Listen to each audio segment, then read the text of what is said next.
Warhammer 3 is nearly here, and so too is your decision on which faction you're going to play first, or perhaps which one is going to be your main. But of course, a lot of people are drawn towards certain factions for whatever reason, so many of you will have already decided. And that's all well and good, but for those who are still a bit unsure who they want to play, we're going to go through all the factions and try to talk about what their army playstyle might be like, which might help you make a decision. We'll categorize them by aggressive factions that are mostly all about the rush, defensive factions that can only really play defensive for the most part and aren't going to be great for rushing, and flexible factions which should be able to do a bit of both, or either, depending on how you're feeling. I also recently did a poll asking everyone what faction they're most looking forward to, so we'll look at the results of that as well. But let's begin in alphabetical order with China's finest, Cathay. A faction that seems very much about its infantry, in particular its long-ranged capabilities as well with all the different missile units. It has the most artillery of any of the new factions, and with battle harmony and the new defensive stance, things are really suggesting that this faction is going to be one that's going to stay back and try to blast things as much as possible and use all of that missile power. So a very defensive faction overall, but it does have some big beasties like the Sentinel we saw there, does have the dragons, does have some flying units as well, and does have some cavalry, but not a great deal, so it is going to be more focused on staying put and doing its work there rather than pushing the enemy too much. Going to be some kind of weird cross between the Empire and the Dwarfs, I reckon. Not quite as tough as the Dwarfs, but tougher than the Empire, and maybe with more versatility than both. But one for those who like to play a bit more defensive and use a lot of missiles and artillery.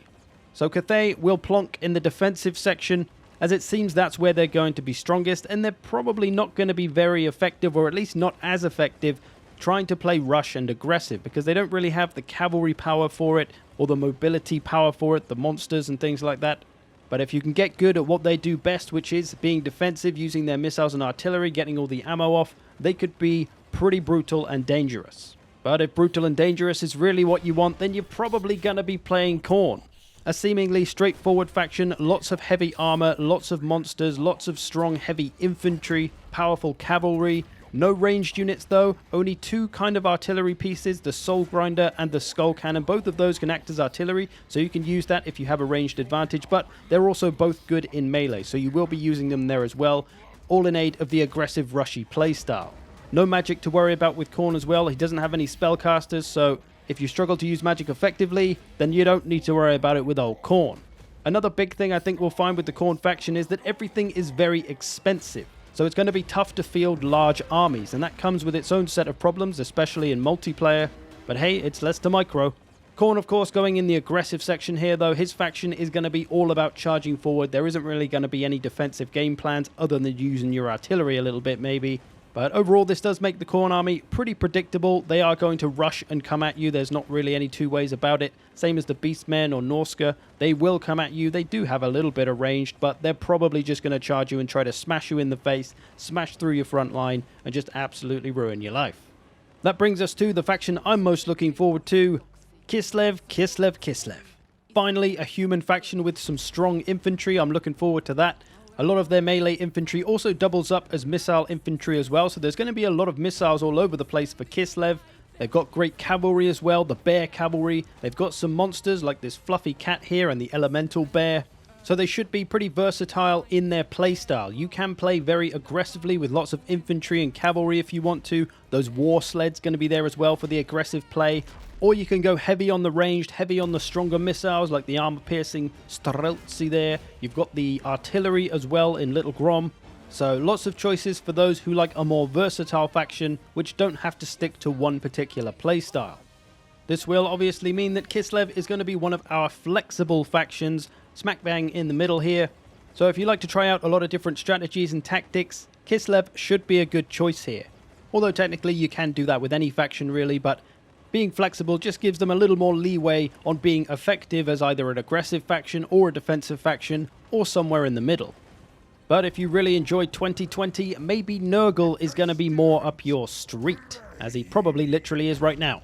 Nurgle's faction is going to be a bit of a weird one, I reckon, because they are a through-and-through rush faction, with no missile units, only a couple of artillery choices, much like the Khorne faction, However, the army is going to be pretty damn slow overall, so that's kind of counterintuitive to being a rush faction, right? But Nurgle's thing is going to be all about wearing the enemy army down, not doing loads of damage quickly and smashing through them like Khorne does, but more just staying alive well, surviving well, simply outlasting the enemy, much like the dwarves do, just in a slightly different way because they're not heavily armored, the Nurgle boys. They do have some faster options though in flying units and things, but going to be a bit of a weird one, I reckon. And because they're quite slow, it might make it more of a noob-friendly faction because micro will be less intense. But safe to say, Nurgle is going to be in the aggressive section because he doesn't really have the defensive choices, although in a way he kind of is by simply outlasting people. Not very flexible though, you won't really be able to sit back with ranged units. You do have a couple of artillery choices, the Soul Grinder, and I think Kugath himself has an artillery type attack. So yeah, still an aggressive rush faction, but going to be a very different one, I think, because of the playstyle. Because it's not all about smashing through the enemy as fast as possible, like most rush factions have to do. Nurgle is kind of going to be the opposite, so should be really damn interesting. That should leave, though, no voice in your ear, but the Maw. The Ogre Kingdoms, you might think are going to be a super aggressive rushy faction only, but they're actually pretty versatile with a whole bunch of ranged unit choices. Artillery, like you can see here, they've got those longer range lead belchers who have a kind of Ushabti greatbow sort of range.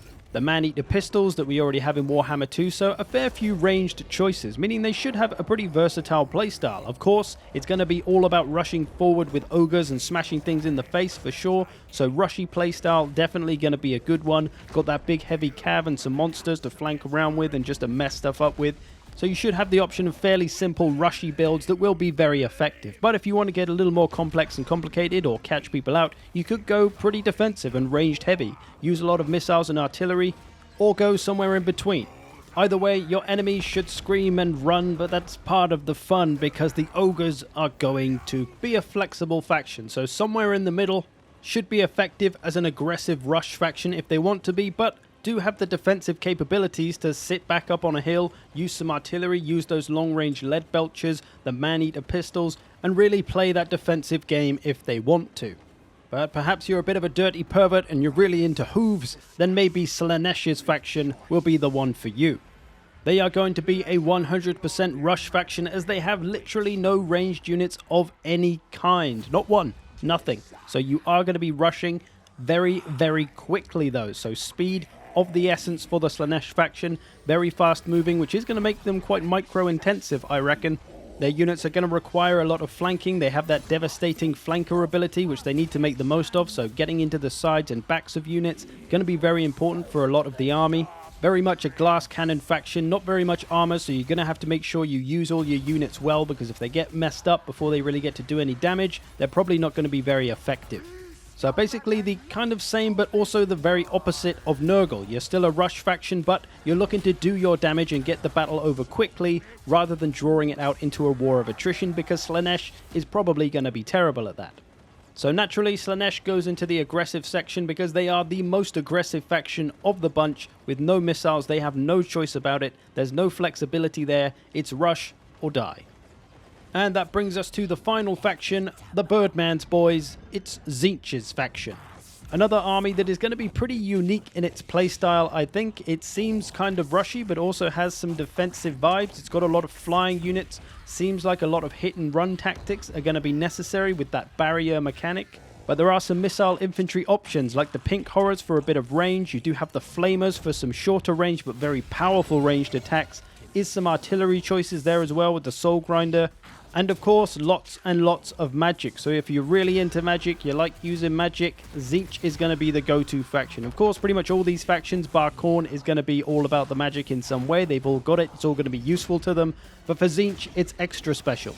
This could make them quite micro-intensive, coupled up with the barrier mechanic and trying to make the best use of that with hit-and-run tactics. Could be quite a tough one to play, but we shall see. With this, though, I think that Tzeentch will go into the flexible category because he can be aggressive with all his infantry and his flyers, but he can be kind of defensive because he's got lots of ranged units and some artillery there too.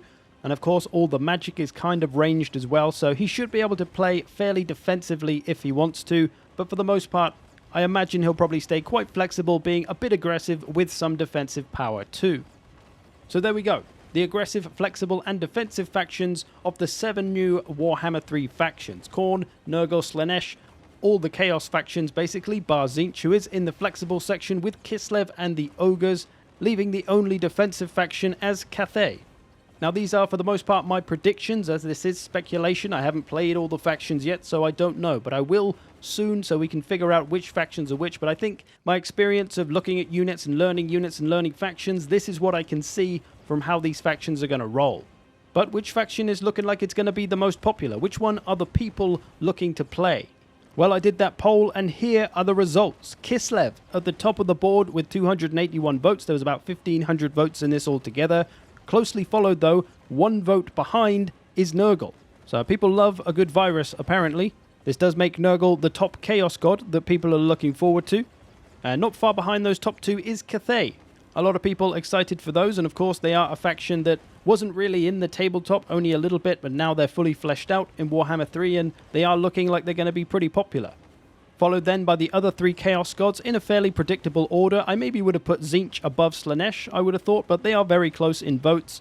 What I didn't expect, though, is Ogres at the bottom, which is kind of surprising to me. I thought they'd at least have more than Khorne, and it is very close in the votes here, so not really that far behind, but it is fairly even in the votes, with the human factions being at the top, which is pretty common in most games. People like to play as the humans because they are humans, most of them anyway.